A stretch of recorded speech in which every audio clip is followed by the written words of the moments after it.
ঝালকাঠির নলছিটিতে পৌর সড়ক উন্মুক্তর দাবিতে বিক্ষোভ মিছিল ও মানববন্ধন করেছে ভুক্তভোগী ছাত্র জনতা।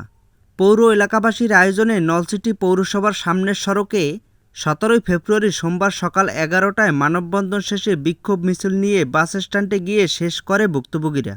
মানববন্ধনে বক্তব্য সময় বালিতুর্য বলেন, হিন্দু ভাইদের সাথে আমাদের কোনো দ্বন্দ্ব নেই।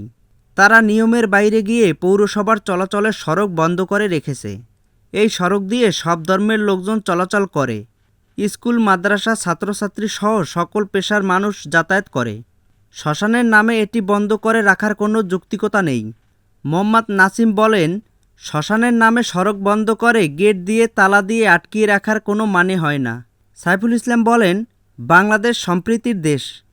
এখানে শতকরা ৯০% মুসলিম হওয়া সত্ত্বেও এখানে ভিন্ন ধর্মাবলম্বীরা তাদের সকল কাজ নির্বিঘ্নে করছে। তবে শ্মশানের সীমানার অনেক দূরে চলাচলের সড়কে একটি গেট নির্মাণ করে বন্ধ করে দেওয়ার কোনো প্রয়োজনীয়তা দেখি না। এটা হচ্ছে সম্প্রীতি নষ্ট করে বিভেদ সৃষ্টি করার লক্ষণ। বিক্ষোভকারীরা পৌর কর্তৃপক্ষের দ্রুত সড়ক সংস্কার করে চলাচলের জন্য উন্মুক্ত করে দেওয়ার আহ্বান জানান, নয়তো কঠোর আন্দোলনে যেতে বাধ্য হবে বলে ঘোষণা দেন।